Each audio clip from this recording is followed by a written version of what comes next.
प्रफुल्ल और आप देख रहे हैं शर्मा जी व्लॉग।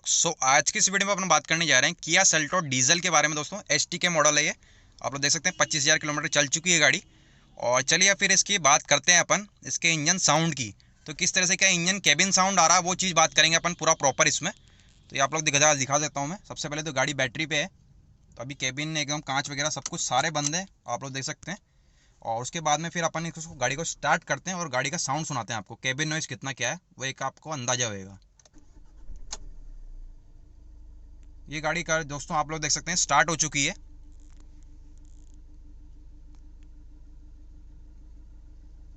कितनी क्या नॉइज़ आ रही है आपको एक थोड़ा सा अंदाजा हुआ होगा, आई थिंक आ रही है या नहीं आ रही है। बहुत कम है, ना के बराबर। हल्का सा बहुत ज़्यादा मतलब रिफाइंड तो काफ़ी ज़्यादा है इंजन ये।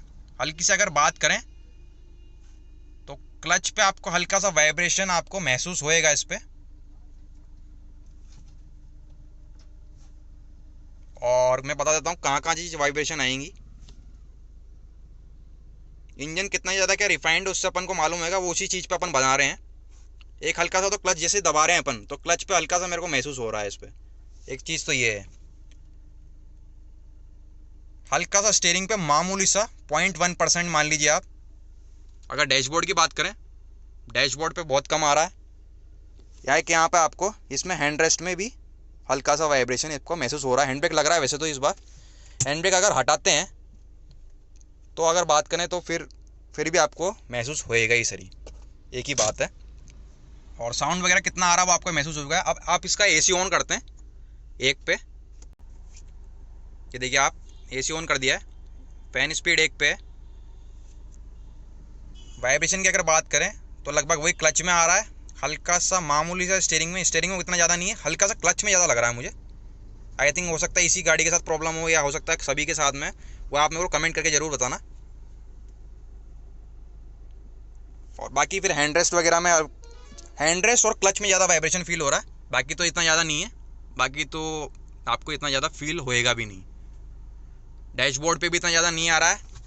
गियर पे भी आपको 0.1% 0.2% मान लीजिए, बहुत कम है। और बाकी फिर अगर सीट्स वगैरह पे बात करें तो सीट पे भी आपको महसूस नहीं होएगा, सीट वगैरह पे भी। अब इसका आरपीएम वगैरह अपन दिखा देता हूँ मैं आपको एक बार, और रेस दे के देखते हैं फिर कितना ज़्यादा क्या वाइब्रेशन कहाँ आती है, देख सकते हैं। और केबिन साउंड वगैरह कितनी क्या आती है देखते हैं अंदर की तरफ।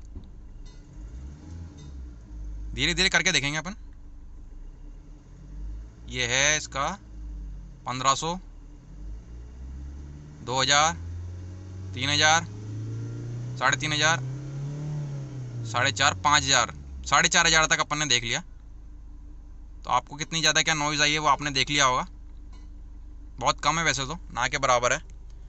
फिर भी आपको थोड़ा सा एक अंदाज़ा होना चाहिए, फील होना चाहिए, उस हिसाब से मैं वीडियो बनाऊँ। रियर व्यू अगर मिरर की बात करें दोस्तों,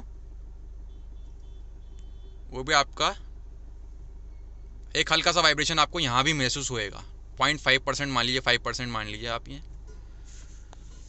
एंड बाकी कहाँ पे महसूस होता है ये देखिए आप। बस एक तो क्लच में मेरे को ज़्यादा ही फील हुआ, क्लच के अलावा और हैंडरेस्ट के अलावा तो कहीं ज़्यादा मेरे को फील हो नहीं रहा है। इसमें ज़्यादा आवाज़ भी नहीं है, इंजन काफ़ी ज़्यादा रिफाइंड है। एक बार आपको बाहर से और गाड़ी का साउंड सुना देता हूँ। इंजन ऑन है, एसी ऑन है, आप लोग देख सकते हैं। एक बार गाड़ी का बाहर से साउंड भी सुना देता हूँ मैं आपको।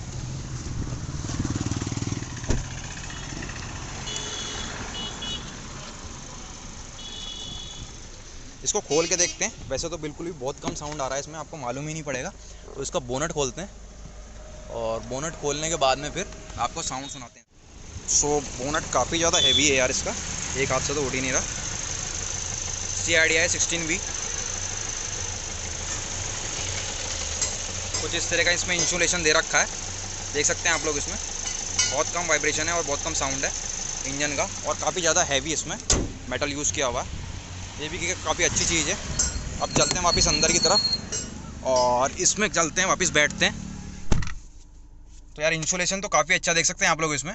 अंदर की तरफ बिल्कुल भी साउंड नहीं आ रहा है इसमें, ये एक अच्छी चीज़ है। और इंजन साउंड वगैरह भी आपको एकदम एक अंदाज़ा हो चुका होगा कितना क्या साउंड आ रहा है इसमें। उम्मीद करता हूँ दोस्तों आपको एक वीडियो काफ़ी पसंद आया होगा। पसंद आया तो लाइक, शेयर, कमेंट और सब्सक्राइब जरूर करना है शर्मा जी ब्लॉग्स को। इस वीडियो में अपन ने थोड़ा सा वाइब्रेशन टेस्ट किया, कहाँ केबिन में वाइब्रेशन आ रहा है, ये सारी चीज़ें अपन ने टेस्ट की हैं। और इंजन साउंड वगैरह कैसा क्या आ रहा है वो आपको दिखाया एसी में, और बाहर से भी दिखाया, अंदर से भी दिखाया, केबिन साउंड वगैरह कितना आ रहा है और कहाँ कहाँ वाइब्रेशन आ रहा है, थोड़ा सा अपना जो व्यू ओवरव्यू है वो आपको शेयर किया है और कुछ भी नहीं। सो मिलते हैं अपने नेक्स्ट वीडियो में। Thank you guys.